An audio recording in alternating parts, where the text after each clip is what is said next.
Buenas noches. Buenas noches. Esto es Mente y Emoción. Mi nombre, doctor Carlos Sucías. Mi amor, la hipnosis y la programación neurolingüística. Mi misión en la vida es cambiar el mundo una persona a la vez. ¿Andan bien? ¿Están bien? Espero que sí. Bueno, disculpen que estoy un poco mirando la computadora porque tenía un problemita en el directo y ya vamos con esto. Muy bien, el programa de hoy, lo que vamos a tomar los hechos conocidos del día de ayer con el trágico incidente con esa enorme desgracia de el padre que asesina a sus dos hijos y hace un intento de quitarse la vida. Vamos a hacer como si estuviese delante de un paciente. Voy a tomar los hechos que se describen, que no son conjeturas, son hechos reales. Yo le estoy tomando más o menos la narración del incidente de Tele12. También ustedes ven en la presentación del portal de montevideo.com, donde tenemos las claves básicas. Y después de saber las claves básicas, que esto ya es Voz Populi, vamos a empezar a indagar, bueno, ¿qué es lo que tiene que haber en la mente de la persona para que le pase eso? ¿Se podría haber prevenido? ¿Cuáles eran las señales del inconsciente? Vamos a ir poco a poco desmenuzando más o menos cómo funciona en las consultas privadas. Voy desmenuzando los hechos hasta llegar a un patrón conductual donde nos permite hacer ciertas conjeturas. Evidentemente nosotros no tenemos toda la información, solo tenemos trozos de información de los hechos a grosso modo, y lo que trato de demostrar es que a través de un análisis correcto en base a la hipnosis y a la programación neurolingüística se puede llegar a predecir y a saber mucha información que está en la mente inconsciente. Hablar de este tema, ¿no?, es complejo, es muy sensible.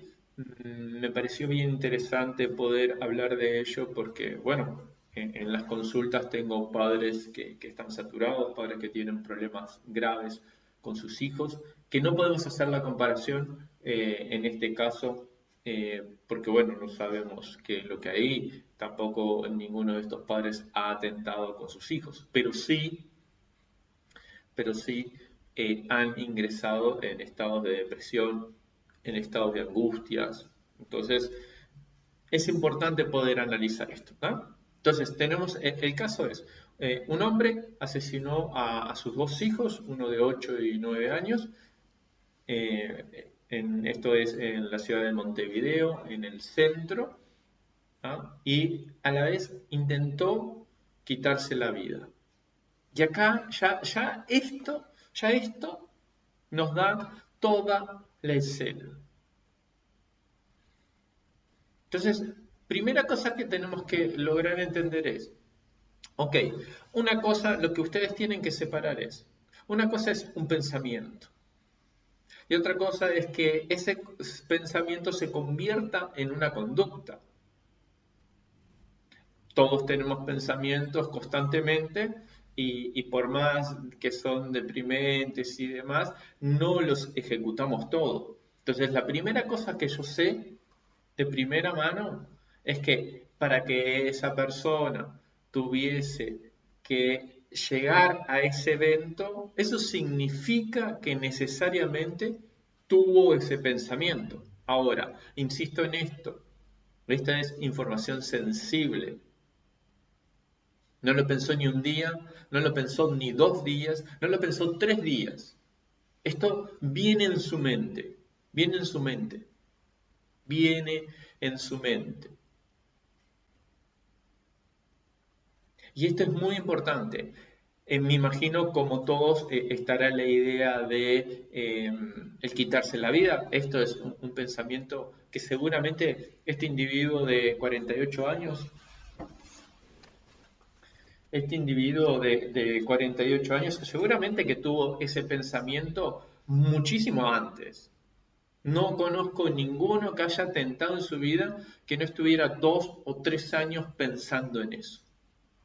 Presten atención a esto. Quiere decir que él tuvo un pensamiento deprimente de suicidarse, pero que nunca accionó, nunca en su vida tuvo la acción conductual. Es decir, está el pensamiento, y esto es bien importante para ustedes, porque si ustedes comprenden cómo se forman las conductas y que tiene que haber primero un pensamiento, pero después no alcanza a contener ese pensamiento. Tiene que pasar a otro sector de la mente para transformarse en una estrategia de realidad, es decir, para convertirse en una realidad, para después ejecutarlo. Una cosa es tener un pensamiento que generalmente, insisto en esto porque es clave, el pensamiento, este pensamiento puntual, sabemos que el individuo estaba utilizando su voz interna, su diálogo interno.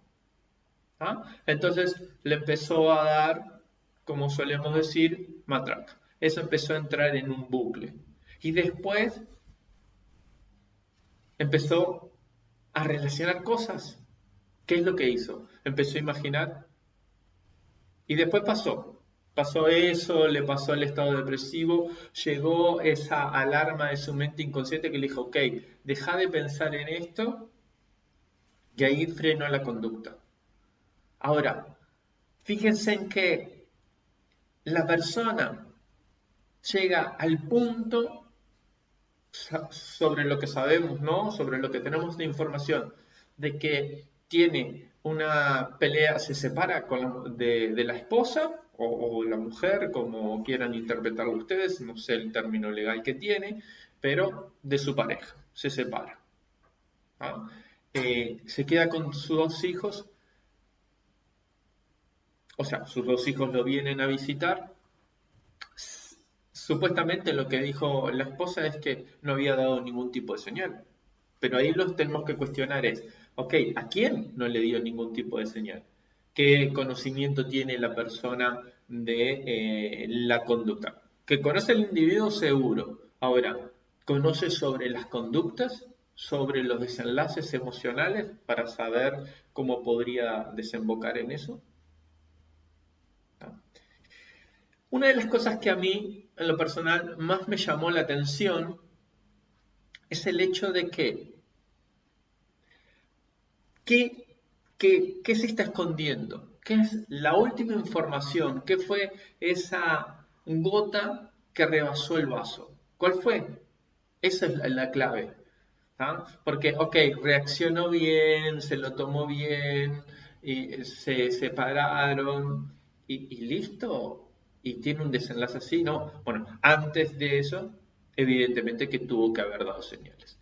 También hoy se informó en Tele12, en el informativo de Tele12, que parece que hacía un año atrás la persona había estado internada en un psiquiátrico por problemas de depresión.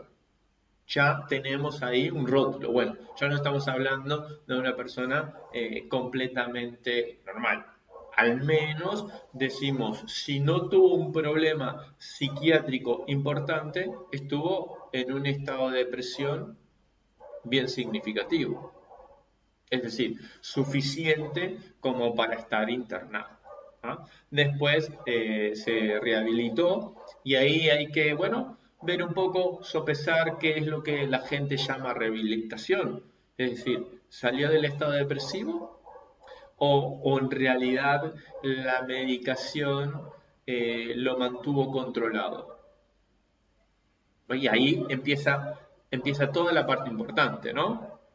Entonces, lo primero que sabemos, lo primero que sabemos en espacios como mi consultorio es que la medicación no cura a nadie. La medicación puede contener a la persona, pero curarla, ayudarla a hacer ese proceso emocional. Por el otro lado, la psiquiatría y la psicología son procesos muy largos que tampoco tienen ese efecto sobre la persona inmediato, como podría ser, no sé, una regresión, una reprogramación, ¿no? Que tiene sí un efecto, quizás en 4 o 5 sesiones vos podés hacer que el individuo cambie de conducta, ¿no? Entonces, si esa persona estuvo medicada, simplemente estuvo controlada, es decir, no salió del estado depresivo. Y sabemos que no salió del estado depresivo por el accionar. También, según informa el informativo de Tele12, que esa persona también tenía el padre internado. Se separa, tiene el padre internado. ¿Qué implicaciones tiene la separación? ¿Qué implicaciones tiene para él tener al padre internado? ¿Cómo eso le afecta emotivamente y económicamente? O sea, ¿bajo qué problemas lo coloca, ¿no? O sea, quiero decir, estamos tomando diferentes puntas, conductas sociales que en un momento se coordinan, van todas juntas en la misma dirección a una persona que ya estaba deprimida, que ya estaba angustiada, que estaba cargando con ciertas cosas que no funcionan. También sabemos que nadie se separa de un día para el otro. O sea, hay un proceso de que no funcione y ese proceso dura 1, 2 o 3 años. Donde se insiste y bueno, hay ciertas negociaciones entre las partes hasta que tiene un desenlace. Entonces se empieza a juntar una cantidad de factores que hacen que la persona altere su comportamiento. Ahora, altera su comportamiento y yo me cuestiono, esto es lo que pienso, y lo estoy viendo como si fuera un paciente en mi consultorio, ¿no? Para que esa persona haya tenido esa transformación, ese intervalo en su mente, sí tuvo que haber aceptado la idea de al menos quitarse la vida a él. Pero ¿cómo llega? ¿Cómo es? ¿Cómo es que llega la idea de quitarle la vida a los hijos? Esa es la parte que a mí no me cierra. O sea, evidentemente que no tenemos toda la información, nos faltan muchísimas puntas que cubrir, porque la depresión no le va a permitir, el estado depresivo no alcanza para que la persona mate a otro. ¿Por qué? Porque el estado depresivo ya te está hablando de que carece de la fuerza, que carece de la energía. Es decir, a lo mucho hará un pequeño intento consigo mismo y que se frustraría, que es lo que terminó pasando. Y esto es lo que me alarma. Que primero da muerte a los hijos, O sea, ahí ya, ¿qué pasó? ¿Qué pasó en esos últimos minutos? Porque ahí tuvo que haber sucedido algo súper importante. Algo que diera ese desenlace. Primera cosa. Otra cosa que también evalúo, ¿no? En los medios de comunicación, y acá hago el inciso porque es en todos, ¿ah? Siempre que pasa una cuestión así o siempre que hay arrebatos y robos, nunca se habla de los individuos, de que se le hicieron un test a esos individuos para saber qué tipo de sustancia habían consumido. No se dice explícitamente no se dice qué tipo de sustancia había consumido. Si era marihuana, si era cocaína, ¿qué tomó esa persona para estar desquiciada? Recuerden que los problemas de violencia que está sufriendo nuestra sociedad, que se agravó significativamente, empezó cuando se empezó a liberar todo el tema de la marihuana, ¿no? Ojo con eso, ojo con eso, porque ahí hay un desencadenante bien importante. Porque ¿qué hace las drogas? Las drogas ponen a la persona en un estado alterado de conciencia donde no tiene control, es decir, no está recibiendo la sugestión positiva. Lo único que hace es levanta lo que tiene en su mente. Si estaba consumiendo cocaína, por ejemplo, listo. O sea, si ese individuo estaba consumiendo cocaína, sabemos que el consumo de cocaína en la conducta la exagera y la forma violenta, en forma violenta. Es decir, mientras está esa persona agresiva, sintiéndose mal, tiene todo el impulso por la cocaína y es evidente que va a hacer algo de agresión intenso. Eso funciona así en la mayoría de los cocainómanos. En el 90% de los cocainómanos funciona de esa manera, altera. O sea, ya el propio estado de la cocaína altera y lleva a la agresividad directa. ¿Ah?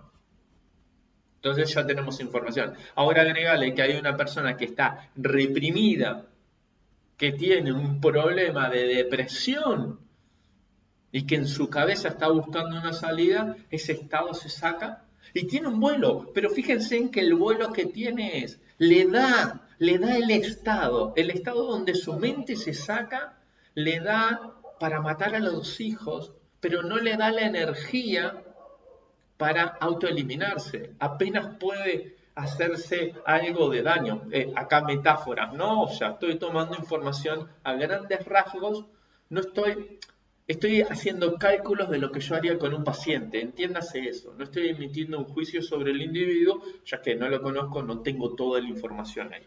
¿Ah? Entonces estoy tratando de ver cuál es el desenlace. Ahora, lo que sí te puedo garantizar, seguro, es que si tuvo el impulso de dar muerte a los hijos, con lo que significa, con lo que implica conductualmente, pero no le alcanzó el impulso, la energía, no le alcanzó la locura en ese momento para autoeliminarse, es evidente que no estaba en una situación psiquiátrica. O sea, en una situación psiquiátrica, en un desquicio mental, no sé, yo ahí pondría dudas.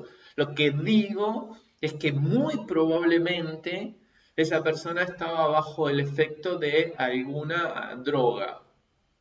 Algo tiene que haber consumido. Porque la carga fue explosiva de un momento a otro, pero no le dio la energía para autoeliminarse. De hecho, casi ningún daño parece que se hizo, o sea, se hizo unos rasguños y demás, pero no se hizo un daño significativo.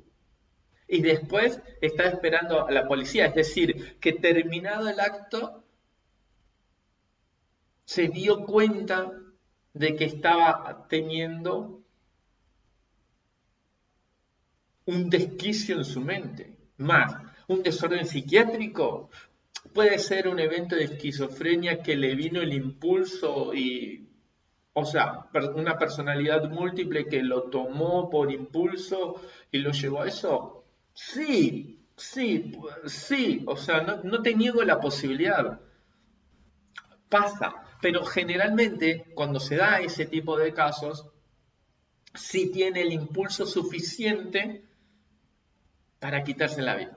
Busquen, en Uruguay no tenemos tanta información sobre eso, de hecho tenemos muy poca información, sobre todo en estos últimos 10 años donde la sociedad ha cambiado muchísimo, que tenemos una sociedad súper agresiva y violenta, está pasando un poco más y por ende no hay grandes estudios. Sí tenemos estudios en otros países como Estados Unidos, bueno, otros lugares y que si bien su teoría la podemos tomar, no es tan aplicable a nuestra sociedad. ¿Ah? Entonces, o sea, todas tienen variante, quiero decir. O sea, no es tan aplicable, no es tan cuadrado como tomar una teoría y tratar de aplicarla. Pero aquellos que conocen suficiente el comportamiento humano se dan cuenta de que tiene que haber un impulso bien fuerte para llevar a hacer eso.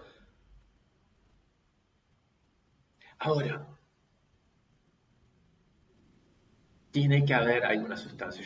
A mí me encantaría que le pudieran hacer un análisis para descubrir qué tipo de sustancia, qué fue lo que consumió para tener ese impulso, qué lo sacó y qué disparador conductual tuvo, es decir, cuáles fueron las últimas charlas que tuvo con la pareja, 24 horas, 48 horas antes, qué sucedió. O sea, algo lo tuvo que haber sacado, algo lo llevó al extremo de la desesperación. Ahora, si no sucede nada de eso, si no hay un desenlace así, obvio que estamos hablando de una persona con un problema psiquiátrico absolutamente grave. Habría que ver qué es lo que dicen los profesionales. ¿Ah? A ver, bueno, ¿cuál es el desorden que tenía mental? Dijeron que depresión. Una depresión no te lleva a eso. Vos por depresión, en ningún momento haces eso. Eso es un acto violento. ¿Entienden eso? O sea, ese es un acto de bronca, de ira, de enojo, de impulso. Ahora, por tratar de frenar a la familia, por tratar de recuperar o castigar a la esposa, tuvo el pensamiento de atacar a los hijos. Vos sabés que, no sé, no sé, no me animo a aventurar eso, porque en realidad es sacada la estructura del comportamiento. ¿Ah? Entonces, necesariamente yo me baso, para que tenga ese impulso tal, esa bronca contenida la tuvo que haber desatado con algún tipo de fármaco. Yo voy por ahí. Yo me inclino primero por eso. ¿Ah? Y por el contexto social, evidentemente, ¿qué es lo que sucedió? O sea, ¿qué es lo que pasó? Si se dice que estuvo una semana llorando, 10 días creo que dijeron que estuvo llorando continuamente, estaba desesperado. Y generalmente una persona desesperada lo que hace es se deja. Hace 15 años que trato gente con depresión y vos ves que la mayoría de la gente con depresión queda tirada en la cama, postrada, no hace nada, no se baña, nada, no responde a la vida. Y cómo de un momento a otro ninguno de esos que están en estado de depresión, de un momento a otro atenta contra la vida, porque no le da la energía. ¿Entienden eso? Esto es relevante. Entonces, no había un estado depresivo, había un estado de ira, había un estado de frustración, había un estado de perder, había un estado de poder tomar y querer conquistar, obtener lo que quería a su propia voluntad, sin importar en ningún momento ningún tipo de parámetros, sin importar por qué, nada, no midiendo nada, no midió la vida de los hijos. Estamos hablando también, por otro lado, de una persona que, según nos cuentan los medios, que no tenía antecedentes, que parecía que era un buen vecino. Y estos son los peores. Estos son los peores. Porque vos, esa persona, ese loquito que anda ahí medio suelto, recaliente, bueno, explota y como a medida que va explotando con alguna cosa, ¿no? Como que se va descargando. Entonces no tiene tanta ira. Acá hubo algo que lo hizo explotar. A mí, por las dudas, esto lo digo por las dudas que alguien vea esto, me encantaría poder tener una entrevista con la persona. Ni que hablar que me gustaría dar mucho de poner en práctica todo el conocimiento conductual que tengo.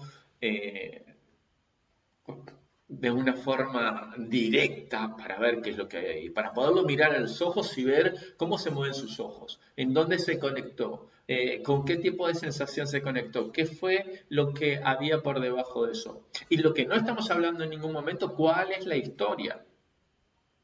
¿Cuál es la historia? ¿Cuál fue la historia de la depresión en ese episodio de su vida que tuvo depresión? ¿Y qué tan violento ha sido esa persona en la infancia? Porque todo eso es relevante, así como en qué tipo de familia ha vivido. ¿Ha tenido una familia modelo? Es decir, bien o un mal modelo. Viene un padre agresivo, de un padre violento, o sea, hay muchos factores que influyen significativamente en esto. Pero recordemos también que esto está alimentado por la transformación social, por la transformación violenta que estamos viviendo en nuestra sociedad. Hoy la mayoría de la gente, bueno, primero es que la mayoría de los adolescentes y muchísimas personas adultas, ya de 40 años para adelante también, están drogadas. O sea, están consumiendo. O sea, hoy es casi loco juntarte con alguien que no esté consumiendo. No digo que no los haya, digo que, ¿no? Entonces ya están en un estado alterado, ya está exacerbado su conducta. ¿Ah? Pero sin dominio, es decir, sin control del raciocinio, sin control de la conciencia, porque lo que hace las drogas es alterar la conciencia de la persona y sacan lo que tiene en su interior. Las drogas siempre sacan lo que tiene en su interior. Y si lo que tiene es ira y frustración, lo que se alimenta es la ira y la frustración. Y no importa qué tipo de sustancia sea, no importa si es marihuana, no importa si es cocaína, o sea, hay unas que son más agresivas que otras, ni que hablar, más siempre va a estar sacando del individuo aquello que el individuo tiene dentro de su ser. Así que una persona que está, que es violenta, pero que, bueno, se controla en un momento, ¿sí? Pasado de drogas, explota. Es una bomba de tiempo. Y esto lo sabe todo el mundo. Es decir, no se necesita grandes cosas. Ahora, lo que sí me preocupa es que para que un comportamiento se transforme en una conducta, tiene que haber pasado un periodo de tiempo. ¿Ah? Esa es la estrategia. Nosotros, los seres humanos, componemos nuestras estrategias mentales, nuestra forma de pensar, esa forma de pensar en programación neurolingüística y en hipnosis clínica, lo llamamos estrategia. Esas estrategias se cumplen porque son diferentes, con los diferentes sentidos se van formando. ¿Ah? Pero no solo los diferentes sentidos y no solo cada una de las memorias, tanto sea lo visual, lo auditivo, lo kinestésico, ¿ah? Sino que también tiene que estar en un sector del cerebro. O sea, según en el lugar de la pantalla que lo ponga la persona, eso va a adquirir una estrategia de realidad. Claro, si el break, el rompimiento de esa estrategia es porque esa persona estaba drogada o estaba en shock y recibe una llamada agresiva o hostigante de andar a saber quién, ¿no? Digo, son todas suposiciones, ¿no? Evidentemente, ¡paf! Eso es un disparador. Es así, ¡paf! Le levantó algo en su cabeza y explotó. O debajo de esto hay una estrategia. O debajo de esto hay un proceso mental. Porque si no hay ninguna droga en el medio que lo haya hecho disparar y no tiene ningún problema psiquiátrico que lo haya hecho disparar de una, que eso sucede, pero bueno, es un poco complejo que esté sucediendo, ¿no? O sea, es decir, es parte de la vida de la persona, es parte de la vida de la persona, más en realidad lo que termina sucediendo es que si no hay una sustancia, sí hay un proceso cognitivo. Denme un segundo, por favor.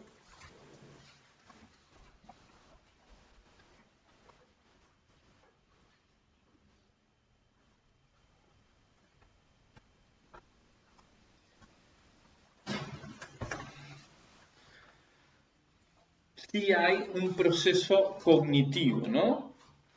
Es decir, que hay una evolución sobre la estrategia. ¿Ah? Entonces, la persona tuvo que haber hecho una programación, unos cálculos para tomar decisiones, porque esto es demasiado veloz. ¿No? Es complejo. Bueno, entonces el planteo queda claro ahí. Necesitamos saber qué otras cosas pudieron suceder con la persona. Cuando le tomen declaraciones vamos a saber un poco más y a ver si esas declaraciones, bueno, evidentemente no nos van a compartir toda esa información, pero tomemos otra información que tenemos a la mano nosotros. Nuestra sociedad al día de hoy está muy agresiva, está violenta. ¿Y por qué está violenta?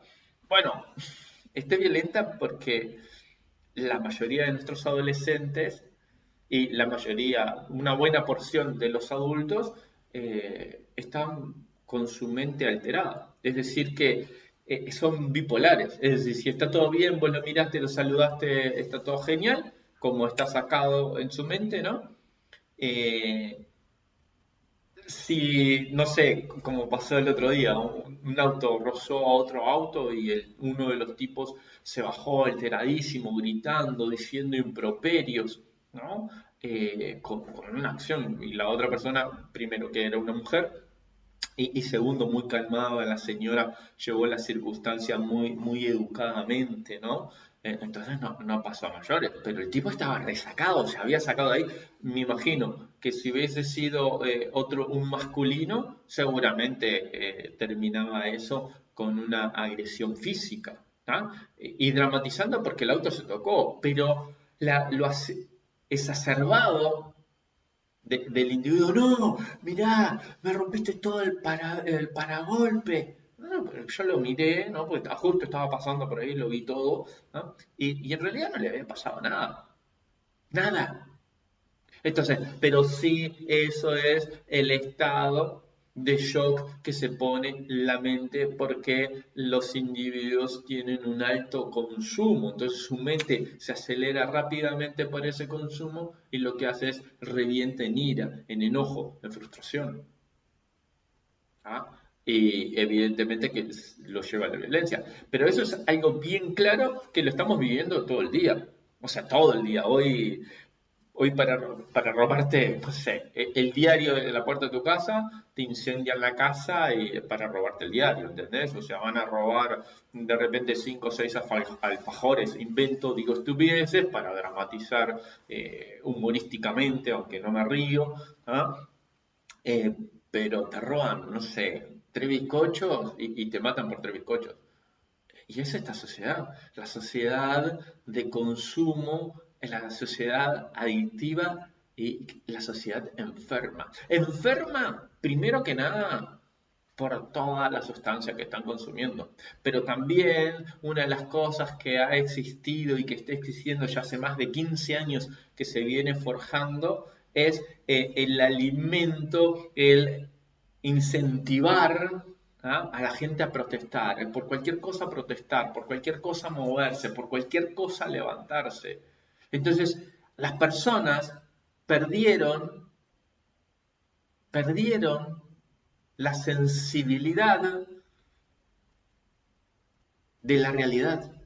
Hoy todo está exacerbado, todo es importante, la vida de un perro es importante, la vida de un gato, y no estoy diciendo que no lo sea, pero se está poniendo muchas veces, ¿ah?, al ser humano en la parte más baja y a cualquier otra cosa en la parte más alta. Entonces hay una exageración donde la gente está perdiendo el criterio de tolerancia. Hoy la gente cualquier cosa los hace explotar. Igual hay vecinos que se pelean por la mugre, por la bolsa que tiraron los otros vecinos, ¿entendés? Ahí en los tachos verdes. O sea, es desquiciante una sociedad tan enferma. Tenemos un mundo enfermo, estamos de acuerdo. Ahora, a mí me preocupa nuestra sociedad. A mí sí me preocupa esta sociedad porque ¿a dónde vamos? La sociedad uruguaya nunca ha sido una sociedad agresiva y violenta. Pero bueno, liberaron las drogas, incentivaron que todo el mundo se quejara de todo, hay un inconformismo terrible de todo, nadie valora absolutamente nada, todo el mundo quiere más, todo pretende mucho más, mucho más, mucho más, pero nadie está analizando, pensando bien. Por el otro lado, hay una libertad de expresión exagerada, ¿ah?, porque hay gente que está hablando de cosas que no entienden. Yo estoy hablando de este tema porque tengo un consultorio, hace 15 años que tengo consultorio, estoy doctorado en hipnosis clínica y programación neurolingüística, tengo certificados de PNL, ¿ah? O sea, tengo conocimiento y hablo con propiedad porque vivo de esto. Pero hay mucha gente que está hablando que no entiende nada. Hay gente que está opinando de diferentes cosas y valorando diferentes cosas y no saben lavarse la ropa interior, no pueden hacerse un plato de comida, necesitan de papá y mamá para poder vivir. ¿Entienden lo que está sucediendo en nuestra sociedad? Es absolutamente complejo y grave. Entonces, lo que tenemos que tratar de entender es que esto el único camino que tiene es que se va a ir agravando cada vez más. Si ustedes después buscan en YouTube, en mi perfil, en mi canal, Mente y Emoción, o lo puedes encontrar también por Carlos Ucías, ¿ah? Buscá de hace 2 o 3 años atrás que estaba diciendo hacia dónde nos iba a conducir el problema de la liberación de las drogas, el problema de darle a la gente la propiedad de estar discutiendo todo y todo el mundo que pueda opinar absolutamente de todo, que supuestamente eso es libertad. Bueno, ahí hay que ver realmente si es libertad o no. Ahora, el hecho es que esto se va a ir agravando cada vez más y no tenemos, o sea, de hecho, otra cosa que ha sucedido también es que a los padres le quitaron derechos sobre sus hijos. Es decir, hoy un hijo, y esto lo veo constantemente en mi consultorio, ¿no? Hoy los padres no pueden educar firmemente a sus hijos porque el hijo va y le hace el anuncio. ¿Ah? O sea, y bueno, y tiene esos problemas que tiene. Esto lo veo constantemente. ¿Ah?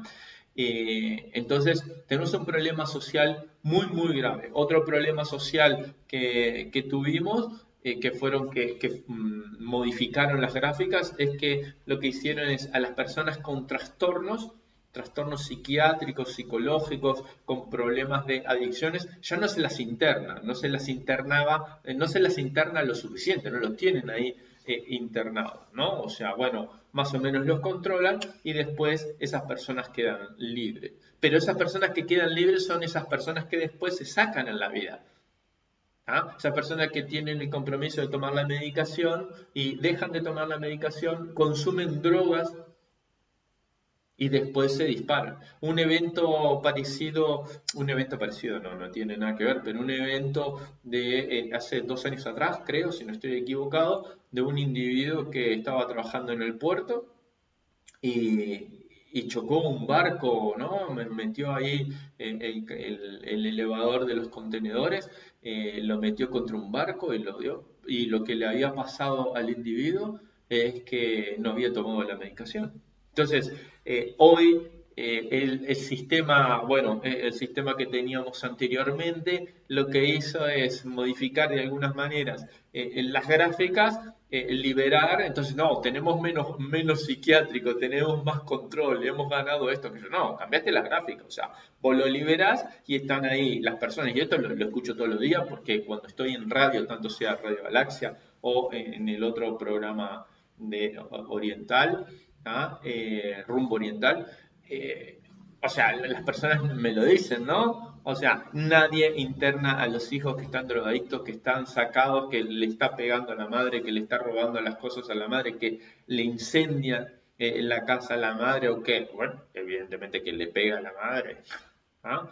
Y los padres no tienen manera de poder llevar eso adelante porque no hay, el Estado no los toma, o sea, no los interna, porque se supone que es una mejor forma de rehabilitarlos tenerlo afuera, oxidando todo el sistema. Y recuerden una cosa, una manzana podrida pudre todo el cajón. Y eso es lo que está pasando en nuestra sociedad. Es un problema muy, pero muy grave que tenemos en cuanto a la violencia, a la agresividad. Y es impresionante porque pasan este tipo de cosas que están pasando. Pero este es uno y es, bueno, por lo dramático, lo está tomando prensa, pero después tenemos todos los otros casos, ¿no? Las mujeres golpeadas, asesinadas, porque se separaron, porque sí, porque el tipo quería estar con ella y bueno, y la mató. Entonces, me pregunto ¿salen todos esos casos ahí en los medios de comunicación? Y me cuestiono, ¿y la persona estaba drogada? Lo primero que me cuestiono es eso. O sea, por qué no nos informan? ¿Por qué de hecho los periodistas que están llevando los casos y nos están informando, por qué no hacen ese cuestionamiento? ¿No? Porque eso sí es importante. Porque si esa persona está bajo el efecto de algún tipo de droga que tiene su mente alterada, evidentemente que va a disparar cualquier cosa, su mente va a salir cualquier cosa. Y están pasando desórdenes psicológicos, emocionales muy, pero muy graves en esta sociedad. Y esto va a seguir empeorando hasta que no se haga algo en serio, hasta que no se trabaje en serio, hasta que no cambie. Y encima, toda la crisis que se ha venido con el aspecto del COVID, la crisis económica, esto es una bomba de tiempo. Es una bomba de tiempo. Bueno, chicos, chicas, les agradezco estar compartiendo estos minutos conmigo. Mi nombre es Dr. Carlos Ucías y esto es Mente y Emoción. Nos vemos en un próximo encuentro. Todos los días estamos hablando de algún tema puntual. Voy a estar haciendo análisis de cosas que pasen en la sociedad, que salgan los informativos. Voy a estar analizando sus conductas, pero también voy a estar haciendo, como hicimos ayer, programas sobre la reprogramación para la riqueza, comportamientos conductuales y bueno, le voy compartiendo todo lo que se me va cruzando en el camino que considero que es súper importante para ustedes. Y una de las cosas que he hecho hace ya algunos años es abrir las puertas del consultorio, llevándole información de qué es lo que sucede en un consultorio, por qué la persona toma una decisión de entrar en depresión o de asesinar a alguien o de golpear a alguien. Bueno, todo eso se los cuento. Y si ustedes siguen los videos anteriores, que son un poquito menos entretenidos que estos, pero la información sí es relevante, ahí se van a dar cuenta de que si entendemos cómo funcionan las estrategias mentales, entendemos cuál es el desenlace que va a haber en esa conducta con esas personas. Les agradezco por estar. Que tengan una excelente jornada. Chau, chau.